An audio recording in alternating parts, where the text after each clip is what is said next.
السلام علیکم دوستو، کیسے ہیں آپ سب؟ امید کرتے ہیں سب ٹھیک ہوں گے۔ دوستو، اسٹوری سٹارٹ ہونے سے پہلے آپ سب سے درخواست ہے کہ ہمارے چینل کو سبسکرائب کیجیے اور بیل آئیکن نوٹیفیکیشن کو آن کیجیے تاکہ ہماری ہر نئی آنے والی اسٹوری ویڈیو آپ تک پہنچ سکے۔ تو چلتے ہیں اسٹوری کی طرف۔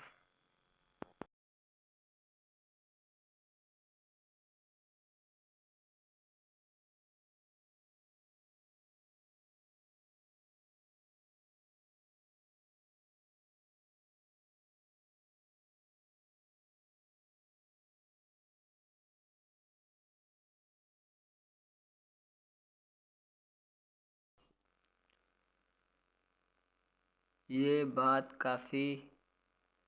بات کافی پرانی ہے، جب ہم سب دوست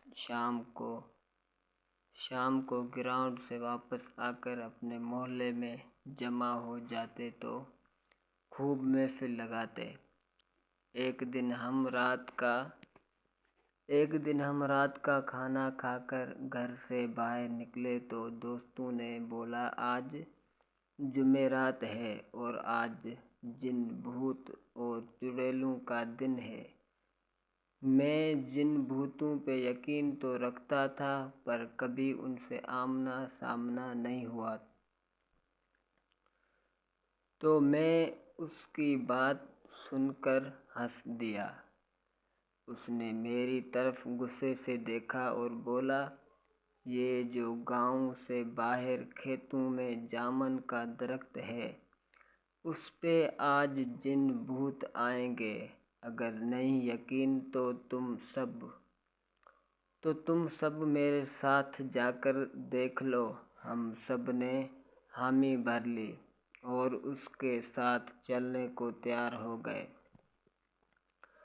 میں اس دوست کا نام بتاتا چلوں، یہاں اس کا نام ندیم تھا اور وہ اکثر رات کو اکیلا کھیتوں میں گھومتا رہتا تھا۔ اس لیے اس پہ کچھ دوستوں نے یقین بھی کر لیا تھا، پر ہم نے یقین نہیں کیا۔ ہم 5 دوست تھے، جس کے نام تھے عابد، ناصر، ساجد، مدثر اور ندیم۔ جیسے ہی عشاء کی اذان ہوئی، ہم نکل پڑے اس کے ساتھ کھیتوں میں جن بھوت دیکھنے۔ رات کافی گہری ہوئی چلی جا رہی تھی، تو ڈر بھی لگ رہا تھا۔ ابھی ہمیں چلتے ہوئے 10-15 منٹ ہی گزرے تھے۔ ایک کھیت سے بکری کے چھوٹے بچے کی بولنے کی آواز آئی۔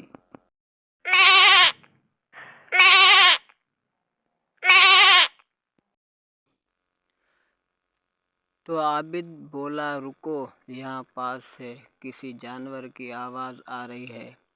سب رک گئے اور خاموشی سے آواز سننے کا انتظار کرنے لگے کہ کس طرف سے یہ آواز آ رہی ہے۔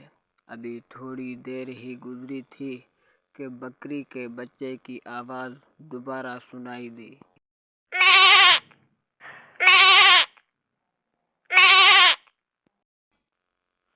تو ندیم نے فوراً بولا، آواز اس طرف سے آ رہی ہے۔ جو 2-4 کھیت چھوڑ کر ہی برسن کا کھیت تھا، آواز وہاں سے آ رہی تھی۔ سردیوں کے دن تھے اور ان دنوں میں برسن عام ہوتا ہے۔ سب دوست اس طرف جانے لگے تو ناصر نے بولا، چھوڑو یار، جو بھی ہے ہمیں کیا لینا دینا اس سے، ہم جس کام کے لیے جا رہے ہیں اس طرف چلو۔ پر کوئی بھی نہیں مانا اور برسن کے کھیت کی طرف بڑھنے لگے۔ سبھی وہاں جا کر دیکھا تو ایک چھوٹا سا بکری کا بچہ وہاں کھیت میں بیٹھا تھا۔ ہم میں سے کوئی کچھ بولتا اس سے پہلے ہی ندیم نے کہا، لگتا ہے جو یہاں بکریاں چرانے آتے ہیں ان کا رہ گیا ہوگا، اس کو اٹھا لو۔ صبح پتہ لگا کر واپس کر دیں گے۔ سب نے اس کی بات سے اتفاق کیا اور ایسا ہی کیا۔ اس کو ہم نے اٹھا لیا اور اپنی منزل کی جانب بڑھنے لگے۔ رات کافی گہری ہوتی چلی جا رہی تھی اور ہمارے ڈر میں مزید اضافہ بھی ہو رہا تھا، کیونکہ کھیتوں میں طرح طرح کے جانوروں کی آوازیں آ رہی تھیں۔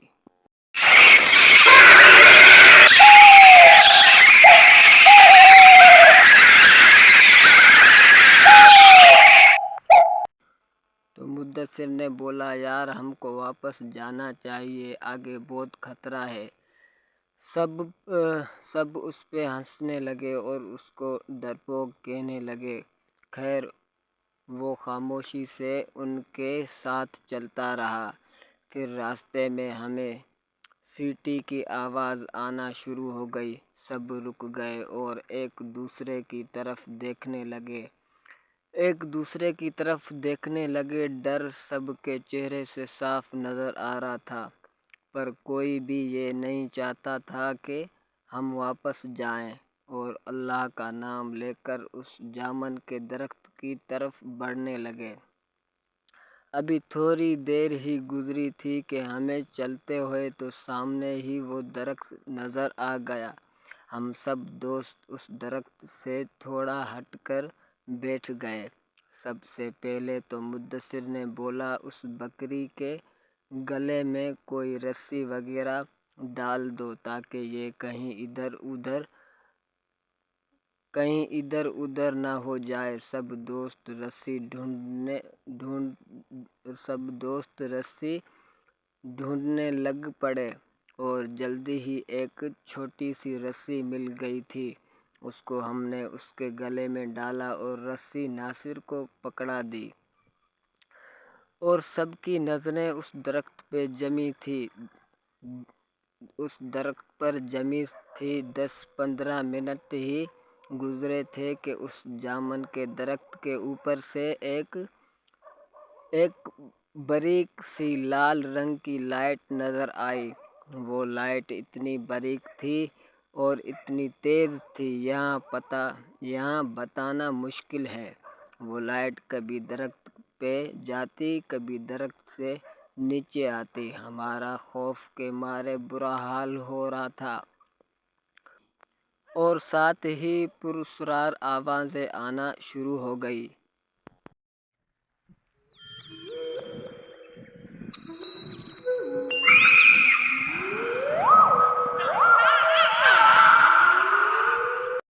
ہم سب نے اونچی آواز میں ورد پڑھنا شروع کر دیے۔ کچھ دوست تو وہاں سے بھاگنے کے لیے تیار تھے، ہم نے روک رکھا تھا ان کو۔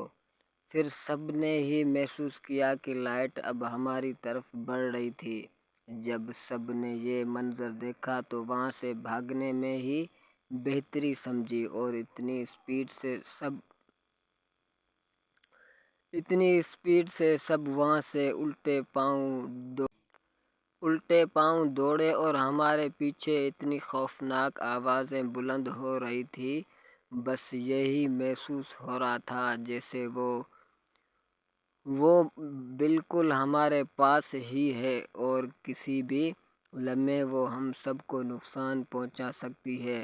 ہم نے ہمت نہ ہاری اور بھاگتے رہے، ورد کرتے رہے اور واپس گاؤں آ کر سانس لیا۔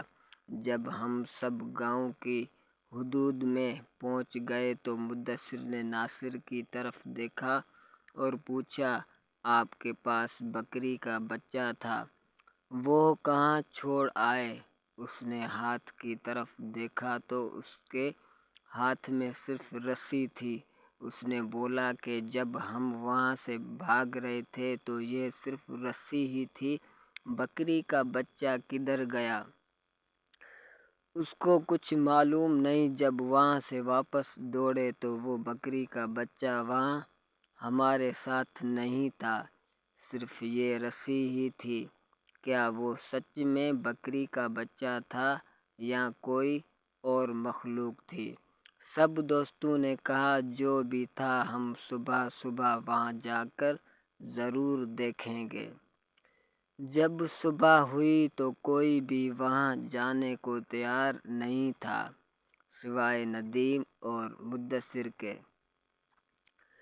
وہ دونوں کھیتوں میں گئے اور اسی جگہ گئے تو انہوں نے وہاں بکری کے بچے کو مرا ہو پایا جو جامن کے درخت کے بالکل قریب ہی پڑا تھا۔ اس کی صرف ہڈیاں ہی ہڈیاں نظر آ رہی تھی۔ اس بکری کے بچے پہ گوشت کا کوئی نام و نشان بھی نہیں تھا۔ وہ دونوں سمجھ چکے تھے رات کو جو کچھ بھی ہوا وہ ان کا وہم نہیں تھا۔ اس درخت پہ واقع کچھ ایسا تھا جو ندیم نے بولا تھا۔ اس کے بعد وہ واپس آ گئے اور کبھی بھی رات کے ٹائم باہر گھومنے سے توبہ کر لی۔ دوستو یہ تو ایک کہانی ہے، حقیقت میں بھی ایسا ہوتا ہے کہ رات کے ٹائم بکری کا بچہ ہو یا کوئی بھی ہو، کسی چیز کو ہاتھ لگانے سے گریز کریں۔ تو دوستو ہمیں امید ہے کہ آپ کو اسٹوری پسند آئی ہوگی۔ اگر پسند آ گئی تو اسٹوری کو لائک کر دیجئے، چینل کو سبسکرائب کر دیجئے۔ ملتے ہیں اگلی ویڈیو میں۔ اللہ حافظ، اللہ نگہبان۔